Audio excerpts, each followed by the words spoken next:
40ನೇ ಶ್ಲೋಕದ 2ನೇ ಭಾಗ. ದ್ರೌಣ್ಯಸ್ತ್ರ ವಿಪ್ಲುಷ್ಟಮಿದಂ ಮದಂಗಂ ಸಂತಾನ ಬೀಜಂ ಕುರು ಪಾಂಡವಾನಾಂ ಜುಗೋಪಕುಕ್ಷಿಂಗತ ಆತ್ತಚಕ್ರೋ ಮಾತುಶ್ಚ ಮೇ ಯಃ ಶರಣಂಗತಾಯಾಃ.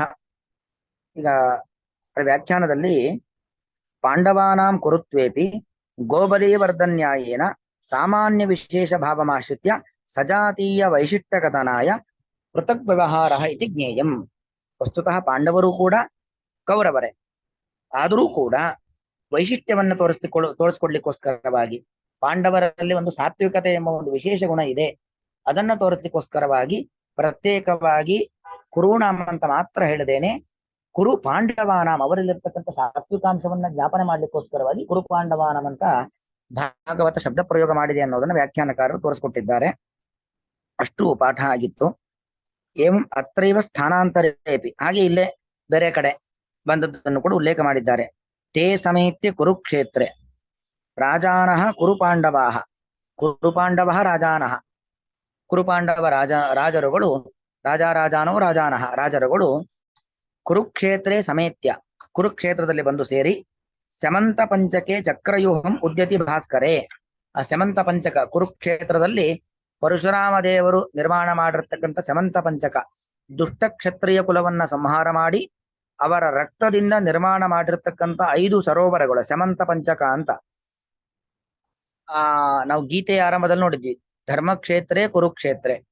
ಕುರುಕ್ಷೇತ್ರ ಅದು ಕುರುರಾಜ ಅದನ್ನ ಉದ್ಧರಿಸಿದ್ದು, ಅದನ್ನ ರಿನೋವೇಷನ್ ಮಾಡಿದ್ದು, ಅದರ ಮೊದಲೇ ನಿರ್ಮಾಣ ಮಾಡಿದ್ದು ಪರಶುರಾಮ ದೇವರು. ಹಾಗಾಗಿ ಮೊದಲೇ ಪರಶುರಾಮ ದೇವರ ನಿರ್ಮಾಣ ಮಾಡಿದ್ರಿಂದ ಅದು ಧರ್ಮಕ್ಷೇತ್ರ. ಅಂತಹ ಸ್ಯಮಂತ ಪಂಚಕದಲ್ಲಿ ಕುರು ಪಾಂಡವರು ಎಲ್ಲ ಒಂದು ಕಡೆ ಸೇರಿದ್ರು. ಚಕ್ರಯೂಹಂ ಉದ್ಯತಿ ಭಾಸ್ಕರೆ, ಅಲ್ಲಿ ಉದ್ಯತಿ ಭಾಸ್ಕರೆ, ಭಾಸ್ಕರಿ ಉದ್ಯತಿ ಸತಿ ಅಂದ್ರೆ ಅರ್ಥ ಏನು? ಸೂರ್ಯೋದಯಕ ಉದ್ಯಮನವಾಗುವ ಅಂದ್ರೆ ಸೂರ್ಯ ಉದಯವಾಗ್ತಕ್ಕಂಥ ಸಂದರ್ಭದಲ್ಲಿ ಚಕ್ರವ್ಯೂಹವನ್ನ ರಚನೆ ಮಾಡಿಕೊಂಡು ನಿಂತುಕೊಳ್ತಾರೆ. ಅಕ್ಷೋಹಿಣ್ಯ ಕೌರವಾಣಾಂ ಏಕಾದಶ ದುರಾತ್ಮನಾಂ ಕೌರವಾಣಾಂ ಏಕಾದಶ ಅಕ್ಷೋಹಿಣ್ಯ. ಅಕ್ಷೋಹಿಣ್ಯ ಕವರಿಗೆ ಸಂಬಂಧಪಟ್ಟದ್ದು 11 ಅಕ್ಷೋಹಿಣಿ ಸೇನೆ. ಸಪ್ತ ಪಾಂಡು ಸುತಾನಾಂ ಚ ಕರ್ಷಿತಾನಾಂ ವನೇ ಭೃಶಂ ಕರ್ಷಿತಾನಾಂ. ಇನ್ನು ಪಾಂಡವರಿಗೆ ವನ ಅಂದ್ರೆ ಕಾಡು, ಕಾಡಿನಲ್ಲಿ ಭೃಶಂ ಕರ್ಷಿತಾನಾಂ ಬಹಳ ದುಃಖವನ್ನ ಪಟ್ಟ, ಬಹಳ ಕ್ಲೇಶವನ್ನ ಪಟ್ಟಿರ್ತಕ್ಕಂಥ ಪಾಂಡವರದ್ದು ಎಷ್ಟೋ ಅಕ್ಷೋಹಿಣಿ ಸೇನೆ? 7 ಅಕ್ಷೋಹಿಣಿ ಸೇನೆ ಅಂತ ಭಾಗವತದಲ್ಲೇ ಬರ್ತಕ್ಕಂಥ ಶ್ಲೋಕ. ಅದನ್ನೇ ಹೇಳಿದ್ದು. ಅತ್ರೈವ ಸ್ಥಾನಾಂತರೆ, ಬೇರೆ ಕಡೆ ಹೀಗೆ ಬಂದಿದೆ. ಅಂದ್ರೆ ಇಲ್ಲಿ ನೋಡಿ, ಇಲ್ಲಿ ರಾಜಾನಃ ಕುರುಪಾಂಡವ ರಾಜಾನಃ ಅಂತ. ವಸ್ತುತಃ ಕುರುಗಳು ಪಾಂಡವರು ಒಂದೇ ವಂಶದವರಾದ್ರೂ ಕೂಡ ಪ್ರತ್ಯೇಕವಾಗಿ ಕುರುಗಳಲ್ಲಿ ಅಂದ್ರೆ ದುರ್ಯೋಧನಾದಿಗಳಲ್ಲಿ ಒಂದು ದುಷ್ಟತ್ವ ಇತ್ತು, ಪಾಂಡವರಲ್ಲಿ ಒಂದು ಸಾತ್ವಿಕತ್ವ ಇತ್ತು ಅನ್ನೋದನ್ನ ತೋರಿಸ್ತಾ ಇದ್ದಾರೆ. ಒಂದೇ ನಿಮಿಷ. ಹರೇ ನಮಃ.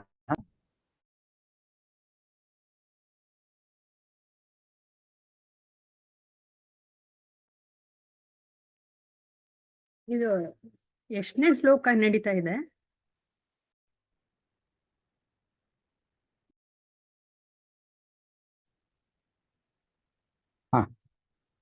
ಹೀಗೆ ಕುರುಗಳು ಕೂಡ ಪಾಂಡವರು ಕೂಡ ಕುರುಗಳೇ ಆಗಿದ್ದರು ಕೂಡ ಆ ಒಂದು ವಿಶೇಷಾಂಶವನ್ನು ತೋರಿಸಲಿಕ್ಕೋಸ್ಕರವಾಗಿ ಈ ರೀತಿಯಲ್ಲಿ ಉಲ್ಲೇಖವನ್ನು ಮಾಡಿದ್ದು ಭಾಗವತದಲ್ಲಿ ಬೇರೆ ಕಡೆ ಕಂಡು ಬರುತ್ತೆ ಅನ್ನೋದನ್ನ ಏವಂ ಅತ್ರೈವ ಸ್ಥಾನಾಂತರೇಪಿ ಅಂತ ಹೇಳಿ ತೋರಿಸ್ಕೊಟ್ಟಿದ್ದಾರೆ.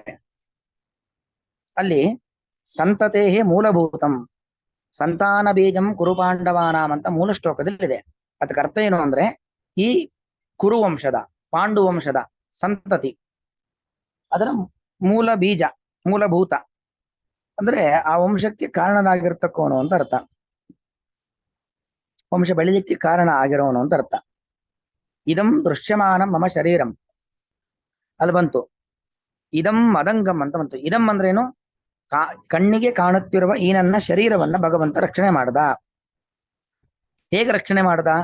ಮೇ ಮಾತುಹು ನನ್ನ ತಾಯಿಯ ಕುಕ್ಷಿಂ ಗತಃ ಹೊಟ್ಟೆಯನ್ನ ಪ್ರವೇಶ ಮಾಡಿ ಆತ್ತಚಕ್ರ ಸನ್ನ ಚಕ್ರವನ್ನ ಹಿಡಿದವನಾಗಿ ಸಂರಕ್ಷಿತವಾನ್ ಭಗವಂತ ನನ್ನನ್ನು ರಕ್ಷಣೆ ಮಾಡಿದ್ದಾನೆ. ತಥಾ ಪಾಂಡವಾನಾಂ ಪಂಚಾನಾಂ ಶರೀರಾಣಾಂ ಚ ಶರೀರಂ ಚ, ಬರೀ ನನ್ನನ್ನ ಮಾತ್ರ ರಕ್ಷಣೆ ಮಾಡಿದ್ದ ಅಲ್ಲ, ಪಾಂಡವಾನಾಂ, ಅಲ್ಲಿ ಇನ್ನೊಂದು ಅರ್ಥವೂ ಕೂಡ ತೋರಿಸ್ಕೊಡ್ತಾರೆ ನೋಡಿ ಇಲ್ಲಿ. ಕುರು ಪಾಂಡವಾನಾಂ ಅಂತಿದೆ. ಕುರು ಅಂದ್ರೆ ಕುರುವಂಶದ ಸಂತಾನ ಬೀಜ. ಪಾಂಡವರ ಶರೀರಗಳು, ಪಾಂಡವರು ಅಂದ್ರೆ ಯಾರು? ಧರ್ಮರಾಜ, ಭೀಮ, ನಕುಲ, ಸಹದೇವ. ಅವರ ಶರೀರವನ್ನು ಕೂಡ ಭಗವಂತ ರಕ್ಷಣೆ ಮಾಡ್ದ. ಪಾಂಡವಾನಾಂ ಶರೀರಂ ಚ ತಥಾ ಸ್ವಾತ್ಮಾನಂ ಶರಣಂ ಪ್ರಾಪ್ತಾಯಾಹ ಮೇ ಮಾತುಃ ಶರೀರಂ. ಅಷ್ಟು ಮಾತ್ರ ಅಲ್ಲ, ಮೇ ಮಾತುಃ ಅಂತಿದೆ ಅಲ್ಲಿ. ಶರಣಂ ಗತಾಯಾಹ ಮೇ ಮಾತುಃ, ನನ್ನನ್ನ ರಕ್ಷಣೆ ಮಾಡು ಕೃಷ್ಣ ಎಂಬುದಾಗಿ ಕಾಪಾಡಲು. ಮಾಮೇ ಗರ್ಭೋ ನಿಪಾತ್ಯತಾಂ ಕಾಮಂ ದಹತು, ನನ್ನನ್ನು ಎಷ್ಟು ಬೇಕಾದರೂ ಸುಡ್ಲಿ, ಆದ್ರೆ ಮಾಮೇ ಗರ್ಭೋ ನಿಪಾತ್ಯತಾಂ, ನನ್ನ ಗರ್ಭನಾಶ ಆಗೋದು ಬೇಡ ಅಂತ ಉತ್ತರೆಯಲ್ಲಿ ಪ್ರಾರ್ಥನೆ ಮಾಡ್ತಾಳೆ.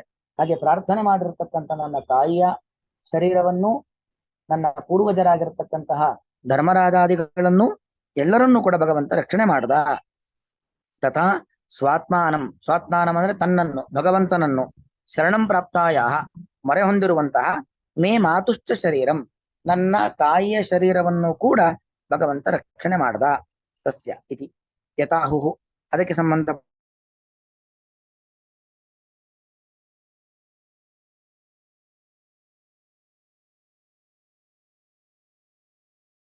ಪಟ್ಟವನ್ನ ಇಲ್ಲಿ ಹೇಳುತ್ತಿದ್ದಾರೆ. ಗಂತುಂ ಕೃತಮತಿ ಬ್ರಹ್ಮನ್ ದ್ವಾರಕಾಂ ರಥಮಾಸ್ಥಿತಃ. ಗಂತುಂ ಕೃತಮತಿ ಬ್ರಹ್ಮನ್ ದ್ವಾರಕಾಂ ಕೃತಮಾಸ್ಥಿತಃ ಉಪಲೇಭೆ ಅಭಿಧಾವಂತೀಂ ಉತ್ತರಾಂ ಭಯವಿಕ್ವಲಾಂ. ಆ ಬ್ರಹ್ಮನ್ ಅಂತ ಸಂಬೋಧನೆ ಯಾವುದೋ ಒಂದು ಸಂದರ್ಭದಲ್ಲಿ ಬರುವಂತ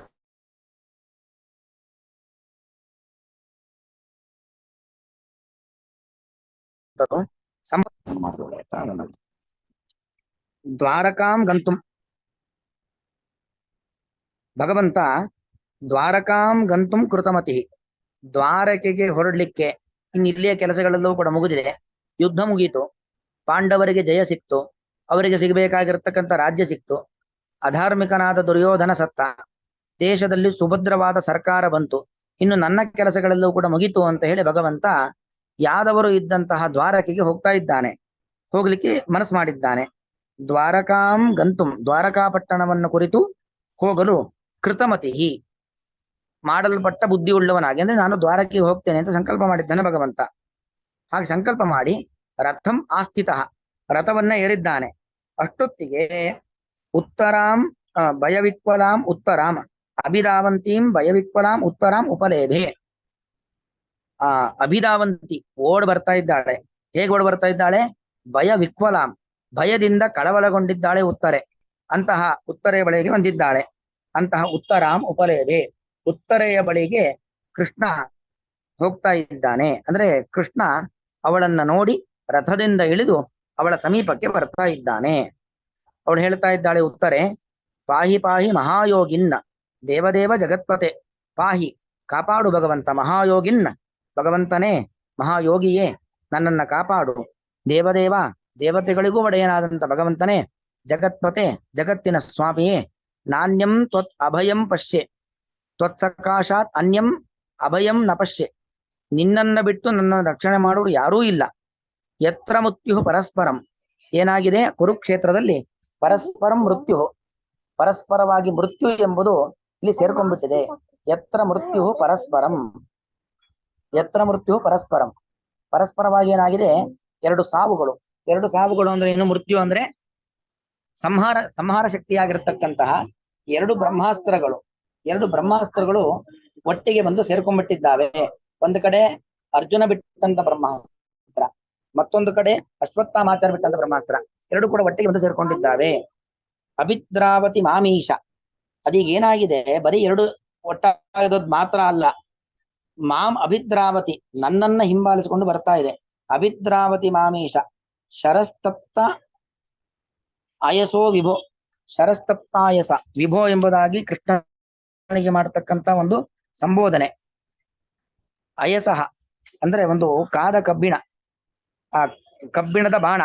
ಅಯಸಃ ಶರಹ, ಆ ಬಾಣ ಎಂಥದ್ದು ಅಂದ್ರೆ ಅಯಸಃ ಶರಹ ಅಲ್ವಾ? ಬಾಣ ಕಬ್ಬಿಣದ್ದಿರುತ್ತೆ ಸಾಮಾನ್ಯವಾಗಿ. ಕಬ್ಬಿಣದ ಬಾಣ, ಅದು ಮಾಂ ಅಭಿದ್ರಾವತಿ ನನ್ನನ್ನ ಹಿಂಬಾಲಿಸಿಕೊಂಡು ಬರ್ತಾ ಇದೆ. ತಪ್ತಾಯಸಃ ಶರಃ ಕಾದ ಕಬ್ಬಿಣದ ಒಂದು ಶರ. ತಪ್ತ ಅಂದ್ರೆ ಬಿಸಿಯಾದ, ಅಯಸ್ ಅಂದ್ರೆ ಕಬ್ಬಿಣ, ಶರ ಅಂದ್ರೆ ಬಾಣ. ಕಾದ ಕಬ್ಬಿಣದ ಒಂದು ಬಾಣ ನನ್ನನ್ನ ಸುಡ್ಲಿಕ್ಕೆ ಬರ್ತಾ ಇದೆ. ಆದ್ರೆ ವಿಭೋ ಅಂತ ಸಂಬೋಧನೆ. ಅವಳು ಹೇಳ್ತಾಳೆ, ಕಾಮಂ ದಹುತು ಮಾಂ ನಾಥ. ನಾಥ ಭಗವಂತನೇ, ಸ್ವಾಮಿಯೇ, ಮಾಂ ಕಾಮಂ ದಹತು ಯಥೇಚ್ಛವಾಗಿ ನನ್ನನ್ನ ಸುಡ್ಲಿ. ಆದರೆ ಮಾಮೇ ಗರ್ಭೋ ನಿಪಾತ್ಯತ, ಮೇ ಗರ್ಭ ನನ್ನ ಗರ್ಭ ಅದು ಸುಡೋದು ಬೇಡ. ಮಾಮೇ ಗರ್ಭೋ ನಿಪಾತ್ಯತಾಂ, ತಾಯಿಯಾದವಳು ಇಷ್ಟು ಸಹನಾಮೂರ್ತಿಯಾಗಿರ್ತಾಳೆ. ತನಗೆ ಎಷ್ಟೇ ತೊಂದರೆ ಆದ್ರೂ ಪರವಾಗಿಲ್ಲ, ತನ್ನ ಮಗುವಿಗೆ ಯಾವುದೇ ರೀತಿಯಲ್ಲಿ ತೊಂದರೆ ಬರಬಾರದು ಅನ್ನೋ ಒಂದು ತ್ಯಾಗ ಅದು ತಾಯಿಯಲ್ಲಿ ಇರುವಂಥದ್ದು. ಕಾಮಂ ದಹತು ಮೇ ನಾಥ, ನನ್ನನ್ನ ಎಷ್ಟು ಬೇಕಾದ್ರೂ ಸುಡ್ಲಿ, ನನ್ನ ಗರ್ಭಕ್ಕೆ ಮಾತ್ರ ಏನಾಗಬಾರದು. ಉಪದಾರ್ಯ ವಚಸ್ತಸ್ಯ ಭಗವಾನ್ ಭಕ್ತವತ್ಸಲ. ಭಕ್ತವತ್ಸಲ ಭಗವಾನ್, ಆ ಭಕ್ತರಲ್ಲಿ ಪ್ರೀತಿ ಇರತಕ್ಕಂಥ ಭಗವಂತ ಆ ತಸ್ಯಾಹ ವಚಃ ಉಪಧಾರ್ಯ, ಆ ಉತ್ತರೆಯ ಒಂದು ಮಾತು, ವಚಃ ಅಂದ್ರೆ ಮಾತು, ಪ್ರಾರ್ಥನೆ, ಅದನ್ನು ಉಪಧಾರ್ಯ. ಉಪಧಾರ್ಯ ಅಂದ್ರೆ ಕೇಳಿಸಿಕೊಂಡು, ಅಪಾಂಡವಮಿದಂ ಕರ್ತುಂ ದ್ರೋಣೇರಸ್ತ್ರಂ ಅಬುಧ್ಯತ. ಓ ಭಗವಂತ ತಿಳ್ಕೊಳ್ತಾನೆ, ಈ ದ್ರೋಣಾಚಾರ್ಯ ಮಗನಾಗಿರ್ತಕ್ಕಂಥ ಅಶ್ವತ್ಥಾಮಾಚಾರ್ಯರ ಅಸ್ತ್ರ, ದ್ರೋಣೇ ಅಸ್ತ್ರಂ, ಅದು ಅಪಾಂಡವಮಿದಂ ಕರ್ತುಂ, ಈ ಜಗತ್ತಿನಲ್ಲಿ ಪಾಂಡವರೇ ಇರಬಾರದು, ಪಾಂಡವರು ಪರಿಪೂರ್ಣವಾಗಿ ನಾಶ ಮಾಡ್ಲಿಕ್ಕೋಸ್ಕರವಾಗಿ ಈ ಅಸ್ತ್ರವನ್ನ ಬಿಟ್ಟಿದ್ದಾರೆ ಅಂತ ಭಗವಂತ ಅಬುದ್ಧ್ಯತ ತಿಳ್ಕೊಂಡ.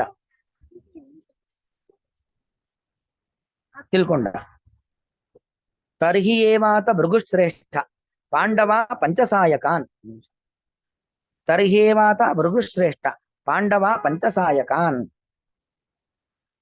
ಅಷ್ಟೊತ್ತಿಗೆ ತರ್ಹಿ ಏವಾತ ಭೃಗುಶ್ರೇಷ್ಠ, ಅದು ಭೃಗುಶ್ರೇಷ್ಠ ಎಂಬುದಾಗಿ ಸಂಬೋಧನೆ ಮಾಡತಕ್ಕಂಥ ಒಂದು ಸಂದರ್ಭ.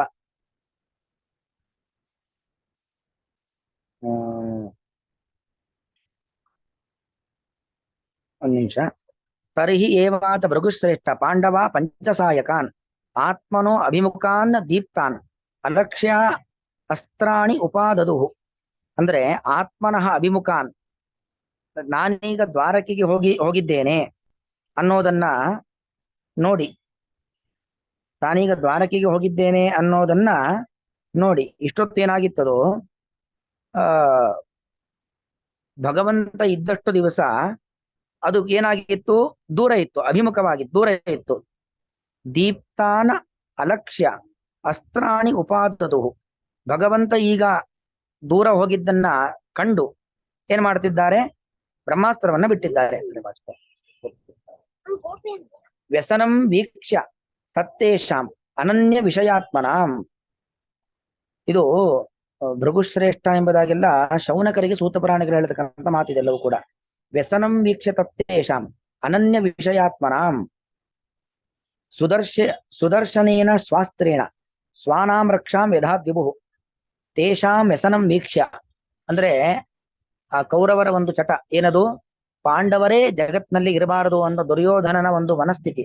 ಅದನ್ನ ನೋಡಿ ಭಗವಂತ ಅವರು ಮತ್ತು ವಿಷಯಾತ್ಮರು ಅಂದ್ರೆ ವಿಷಯ ಪದಾರ್ಥಗಳಿಗೆ ಸಂಪರ್ಕ, ವಿಷಯ ಪದಾರ್ಥಗಳ ಮೇಲೆ ವ್ಯಾಮೋಹ ಇರತಕ್ಕಂತಹವರನ್ನ ನೋಡಿ, ಸುದರ್ಶನೇನ ಸ್ವಾಸ್ತ್ರೇನ, ಸುದರ್ಶನ ಎಂಬ ತನ್ನ ಅಸ್ತ್ರದಿಂದಾಗಿ ಸ್ವಾನಾಂ ರಕ್ಷಾಂ ಯಥಾದ್ವಿಭು, ತನ್ನ ಭಕ್ತರ ರಕ್ಷಣೆಯನ್ನ ಭಗವಂತ ಮಾಡ್ದ.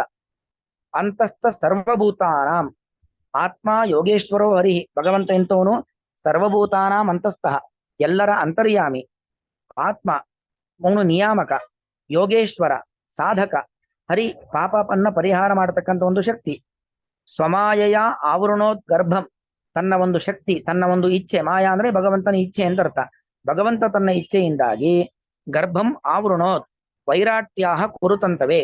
ವಿರಾಟನ ಮಗಳು ಉತ್ತರೆ, ಆ ವಿರಾಟನ ಮಗಳು ವೈರಾಟಿ ಅಂದ್ರೆ ಉತ್ತರಾದೇವಿಯ ಗರ್ಭವನ್ನ ಆವೃಣೋತ್ ಮುಚ್ಚಿ ಭಗವಂತ ನಿಂತಿದ್ದಾನೆ. ಕುರುತಂತವೇ, ಮತ್ತವನು ಎಂತವನು, ಆ ಗರ್ಭ ಎಂತದ್ದು, ಕುರುತಂತು, ಕುರುವಂಶದ ಒಂದು ಕುಡಿ. ಯದ್ಯಪ್ರಸ್ತ್ರಂ ಬ್ರಹ್ಮಶಿರಃ, ವಸ್ತುತಾದ ಎಂತ ಅಸ್ತ್ರ, ಬ್ರಹ್ಮಶಿರಃ ಬ್ರಹ್ಮಾಸ್ತ್ರ. ಬ್ರಹ್ಮಶಿರಸ್ತು ಅಮೋಘಂ, ಅದು ವ್ಯರ್ಥ ಆಗಬಾರದು. ಬ್ರಹ್ಮಾಸ್ತ್ರ ಯಾವತ್ತೂ ವ್ಯರ್ಥ ಆಗಲ್ಲ, ಅದು ಬಿಟ್ಟ ಉದ್ದೇಶ ಸಫಲವಾಗಿ ಆಗತ್ತೆ. ಅಶ್ವತ್ಥಾಮಾಚಾರ ಬಿಟ್ಟಿದ್ದೇನಕ್ಕೋಸ್ಕರವಾಗಿ, ಪಾಂಡವ ವಂಶ ನಿರ್ವಂಶ ಆಗಬೇಕು ಅಂತ. ಅದು ವ್ಯರ್ಥವಲ್ಲ, ಅಮೋಘ ಅದು. ಆದರೂ ಕೂಡ ಅಪ್ರತಿಕ್ರಿಯಂ, ಅದಕ್ಕೇನು ಪ್ರತಿಕ್ರಿಯೆ ಮಾಡ್ಲಿಕ್ಕಾಗಿಲ್ಲ. ವೈಷ್ಣವಂ ತೇಜ ಆಸಾದ್ಯ ಸಮಶಾಮ್ಯತ್ ಭೃಗುದ್ವಹ. ವೈಷ್ಣವ ತೇಜಸ್ಸು, ವಿಷ್ಣುವಿನ ತೇಜಸ್ಸು ಅಂದ್ರೆ ಯಾವುದು? ಸುದರ್ಶನಾಸ್ತ್ರ. ಅದರ ತೇಜಸ್ಸಿನ ಮುಂದೆ ಏನೂ ಕೂಡ ಮಾಡ್ಲಿಕ್ಕಾಗಿಲ್ಲ. ಮಾತುರ್ಗರ್ಭಗತೋ ವೀರ ಸತದಾ ಭೃಗುನಂದನ ದದರ್ಶ ಪುರುಷಂ ಕಶ್ಚಿದ್ ದಕ್ಯಮಾನ ಅಸ್ತ್ರ ತೇಜಸ. ಭಗವಂತ ನನ್ನ ತಾಯಿಯ ಗರ್ಭದ ಒಳಗಡೆ ಪ್ರವೇಶವನ್ನ ಮಾಡ್ತಾನೆ. ಮಾತು ಗರ್ಭಗತಃ ವೀರ. ಪರೀಕ್ಷಿತ ತಾನು ನೋಡಿದ್ದನ್ನು ಹೇಳ್ತಿದ್ದಾನೆ. ಮಾತು ಗರ್ಭಗತಃ, ತಾಯಿಯ ಗರ್ಭವನ್ನ ಪ್ರವೇಶ ಮಾಡಿದವನಾಗಿ ಆ ಪರೀಕ್ಷಿತ ನೋಡ್ತಿದ್ದಾನೆ. ವೀರ, ಒಬ್ಬ ಪರಾಕ್ರಮಿ ಅಲ್ಲಿದ್ದಾನೆ. ದದರ್ಶ ಪುರುಷಂ ಕಶ್ಚಿತ್ ದಕ್ಯಮಾನ ಅಸ್ತ್ರ ತೇಜಸ. ಆ ತನ್ನ ಸುದರ್ಶನಾಸ್ತ್ರ ತೇಜಸ್ಸಿನಿಂದಾಗಿ ಆ ಬ್ರಹ್ಮಾಸ್ತ್ರವನ್ನ ಸುಡ್ತಾ ಇದ್ದಾನೆ ಭಗವಂತ. ಅಂಗುಷ್ಟ ಮಾತ್ರಂ ಅಮಲಂ ಸ್ಫುರತ್ ಸ್ಫುರತು ಪುರಟಮಾಲಿನಂ. ಅಂಗುಷ್ಟ ಮಾತ್ರ, ಅಂಗುಷ್ಟ ಮಾತ್ರ ಅಂದ್ರೆ ಅರ್ಥ ಏನು? ಕೇವಲ ಒಂದು ನಮ್ಮ ಹೆಬ್ಬೆರಳು ಅಂಗುಷ್ಟ, ಅಂಗುಷ್ಟದಷ್ಟೇ ಇದ್ದಾನೆ ಕೃಷ್ಣ. ಅಂದ್ರೆ ತಾಯಿಯ ಗರ್ಭದಲ್ಲಿ ಇದ್ದಂತಹ ಒಬ್ಬ ವ್ಯಕ್ತಿ, ಆ ವ್ಯಕ್ತಿಯನ್ನ ಪರೀಕ್ಷಿತ್ ರಾಜ ನೋಡ್ತಾ ಇದ್ದಾನೆ. ಆ ವ್ಯಕ್ತಿ ಹೇಗಿದ್ದಾನೆ ಅಂದ್ರೆ ಅಂಗುಷ್ಟ ಮಾತ್ರ, ಹೆಬ್ಬೆರಳಿನಷ್ಟಿದ್ದಾನಂತೆ. ಅಮಲ, ದೋಷ ಇಲ್ಲ. ಸ್ಫುರತ್ ಸ್ಫುರಟ ಮಾಲಿನಂ, ಹೊಳೆಯುವಂತಹ ಒಂದು ಮಾಲೆಯನ್ನ ಧಾರಣೆ ಮಾಡಿಕೊಂಡಿದ್ದಾನೆ. ಆಪೀಚ್ಯ ದರ್ಶನಂ, ಆಪೀಚ್ಯ ಅಂದ್ರೆ 16 ವರ್ಷದವನಂತೆ ಕಾಣಿಸ್ತಾ ಇದ್ದಾನೆ. ಶ್ಯಾಮಂ, ನೀಲವರ್ಣ. ತಡಿತ್ ವಾಸಸಂ ಅಚ್ಯುತಂ. ತಡಿತ್ ವಾಸ, ತಡಿತ್ ಅಂದ್ರೆ ಮಿಂಚು, ಮಿಂಚಿನಂತಹ ಅಂದ್ರೆ ಒಂದು ಪೀತಾಂಬರಧಾರಿ ಅಂತಾರಲ್ಲ ಹಾಗೆ ಮಿಂಚಿನಂತಹ ಬಟ್ಟೆಯನ್ನು ಹಾಕಿದ್ದಾನೆ ಭಗವಂತ. ಅಚ್ಯುತ, ಅಚ್ಯುತ ನಾಶರಹಿತನಾಗಿದ್ದಾನೆ ಭಗವಂತ. ಶ್ರೀಮದ್ ದೀರ್ಘ ಚತುರ್ಬಾಹಂ, ಶ್ರೀಮದ್ ದೀರ್ಘ ಚತುರ್ಬಾಹಂ, ಕಾಂತಿಯಿಂದ ಕೂಡಿದ್ದಾನೆ. ದೀರ್ಘವಾದ 4 ತೋಳುಗಳಿದ್ದಾವೆ. ತಪ್ತ ಕಾಂಚನ ಕುಂಡಲಂ, ಬಿಳಿ ತಪ್ತ ಹೊಳೆಯುವಂತಹ ಕಾಂಚನ ಕುಂಡಲ, ಬಂಗಾರದ ಕುಂಡಲಗಳು. ಶತಜಾಕ್ಷಂ ಗದಾಪಾಣಿ ಆತ್ಮನ ಸರ್ವತೋದಿತಂ. ಶತಜಾಕ್ಷಂ ಅಂದ್ರೆ ಕ್ಷತಜಾಕ್ಷಂ, ಅವನ ಕಣ್ಣುಗಳು ಅದು ಒಂದು ಉರಿಯುತ್ತಿದೆ. ಶತಜಾಕ್ಷ ಅಂದ್ರೆ ನಸುಗೆಂಪು, ಕ್ಷತ ಅಂದ್ರೆ ಕೆಂಪು, ಕೆಂಪಾದಂತ ಒಂದು ಕಣ್ಣು. ಗದಾಪಾಣಿ, ಕೈಯಲ್ಲಿ ಗದೆ ಇದೆ. ಆತ್ಮನ ಸರ್ವತೋಧಿಕಂ, ಅವನು ಎಲ್ಲರಿಗಿಂತಲೂ ಕೂಡ ಉತ್ಕೃಷ್ಟನಾಗಿದ್ದಾನೆ. ಅಥವಾ ಆತ್ಮನಃ ಸರ್ವತೋದಿಶಂ, ಎಲ್ಲಾ ಕಡೆಯಿಂದಲೂ ತನ್ನನ್ನು ರಕ್ಷಣೆ ಮಾಡ್ತಾ ಇದ್ದಾನೆ. ಪರಿಭ್ರಮಂತಂ ಉಲ್ಕಾಭಾಂ, ಸುತ್ತಾ ಇದ್ದಾನೆ. ಆತ್ಮನಃ ಪರಿಭ್ರಮಂತಂ, ಆ ಮಗುವಿನ ಸುತ್ತಾ ಇದ್ದಾನೆ ಭಗವಂತ. ಉಲ್ಕಾಭಾಂ, ಉಲ್ಕಾಪಾತೆ ಅಂತ ಹೊಡಿತಾ ಇದ್ದಾನೆ. ಬ್ರಾಹ್ಮಯಂತಂ ಗದಾಮುಹು, ಮತ್ತೆ ಮತ್ತೆ ಗದೆಯನ್ನ ತಿರುಗಿಸ್ತಾ ಇದ್ದಾನೆ. ಅಂದ್ರೆ ಚಕ್ರ ತಿರುಗಿಸ್ತಾ ಇರೋದು ಹೌದು, ಗದೆಯನ್ನ ತಿರುಗಿಸ್ತಾ ಇರೋದು ಭಗವಂತ. ಅಸ್ತ್ರ ತೇಜ, ಅಸ್ತ್ರದಂತೆ ತೇಜಸ್ಸು. ಸ್ವಗದಯ ನೀಹಾರಮಿವ ಗೋಪತಿ, ಅಂದ್ರೆ ಸೂರ್ಯ, ನೀಹಾರ ಅಂದ್ರೆ ಮಂಜು, ಸೂರ್ಯ ಮಂಜನ್ನ ಕರಗಿಸುವಂತೆ ಆ ಬ್ರಹ್ಮಾಸ್ತ್ರದ ತೇಜಸ್ಸನ್ನ ಭಗವಂತ ನಾಶ ಮಾಡ್ತಾ ಇದ್ದಾನೆ. ವಿಧವಂತಂ ಸನ್ನಿಕರ್ಷೆ ಪರ್ಯೈಕ್ಷತಕ ಇತ್ಯಸೋ, ನಾನು ಅವನನ್ನು ನೋಡಿದೆ. ಯಾರು ಇವನು ಅಂತ ನಾನು ನೋಡಿದೆ. ಪರ್ಯೈಕ್ಷತ, ಯಾರು ಅಂತ ಆಶ್ಚರ್ಯದಿಂದ ನೋಡಿದೆ. ವಿದೂಯ ತದ್ ಅಮೇಯಾತ್ಮ ಭಗವಾನ್ ವಿಶ್ವಭುಕ್ ವಿಭು. ಆ ಭಗವಂತ ನಾನು ಯಾರು ಅಂತ ನೋಡ್ತಾ ಇರೋ ಸಂದರ್ಭದಲ್ಲಿ ಆ ವಿಷ್ಣುವಿನಿಂದ ನನ್ನನ್ನ ರಕ್ಷಿಸಲ್ಪಟ್ಟವನಾದೆ. ಅಮೇಯಾತ್ಮ ಭಗವಾನ್ ವಿಶ್ವಭುಕ್ ವಿಭು, ಜಗತ್ತನ್ನೇ ನುಂಗುವಂತ ವಿಭು, ಸರ್ವತ್ರ ವ್ಯಾಪ್ತನಾದ ಭಗವಂತ ನನ್ನನ್ನ ವಿದೂಯ ರಕ್ಷಣೆ ಮಾಡ್ತಾ ಇದ್ದಾನೆ. ಮಿಷತೋ ದಶಮಾನಸ್ಯ ತತ್ರೈವ ಅಂತರ್ದದೇ ಹರಿಹಿ, ಹೀಗೆ ನಾನು ಲೆಕ್ಕ ಹಾಕ್ತಾ ಇದ್ದೆ. ಮಿಷತಃ, ನನಗೆ ಗರ್ಭವಾಸದ ದುಃಖ ಯಾವಾಗ ಮುಗಿಯತ್ತೆ ಅಂತ ನಾನು ಲೆಕ್ಕ ಹಾಕ್ತಾ ಇದ್ದೆ. ಅಷ್ಟೊತ್ತಿಗೆ 10 ತಿಂಗಳಾಯ್ತು. ಕೃಷ್ಣ ಅಲ್ಲಿಂದ ಮಾಯವಾದ. ಅಂತೂ ಗರ್ಭದ ಒಳಗೆ ಇದ್ದಂತ ನನ್ನನ್ನ ಭಗವಂತ ಯಾವ ರೀತಿಯಲ್ಲಿ ರಕ್ಷಣೆ ಮಾಡ್ದ ಅನ್ನೋದನ್ನ ಈ ಶ್ಲೋಕಗಳು ವರ್ಣನೆ ಮಾಡತಕ್ಕಂಥದ್ದು. ಅಂತೂ ತಾಯಿಯ ಗರ್ಭದ ಒಳಗಡೆ ನಾನಿದ್ದಾಗ ಬ್ರಹ್ಮಾಸ್ತ್ರ ಬಂತು, ನನ್ನನ್ನ ಸಂಹಾರ ಮಾಡ್ಲಿಕ್ಕೆ ಬಂತು. ಆಗ ನನ್ನ ತಾಯಿ ನನ್ನನ್ನ ಬೇಕಾದ್ರೂ ನಾಶ ಮಾಡ್ಲಿ, ನನ್ನ ಮಗುವಿಗೆ ಏನು ಮಾಡೋದು ಬೇಡ ಅಂತ ಹೇಳಿ ಭಕ್ತಿಯಿಂದ ಕೃಷ್ಣನ ಪ್ರಾರ್ಥನೆಯನ್ನ ಮಾಡಿದ್ದು. ಆಗ ಕೃಷ್ಣ ಬಂದು ನನ್ನನ್ನು ರಕ್ಷಣೆ ಮಾಡ್ದ ಅನ್ನೋ ಒಂದು ವಿಚಾರವನ್ನ ಇಲ್ಲಿ ಈ ರೀತಿಯಲ್ಲಿ ಅವನು ಭಾಗವತದ ಶ್ಲೋಕ, ಸೂತ ಪುರಾಣಿಕರು ಶೌನಕಾದಿಗಳಿಗೆ ಹೇಳ್ತಕ್ಕಂಥ ಒಂದು ವಿಚಾರವನ್ನು ಇಲ್ಲಿ ವರ್ಣನೆ ಮಾಡಿಕೊಟ್ಟಿದ್ದಾರೆ. ಶ್ರೀಕೃಷ್ಣ ಅರ್ಪಣ ಮಸ್ತು.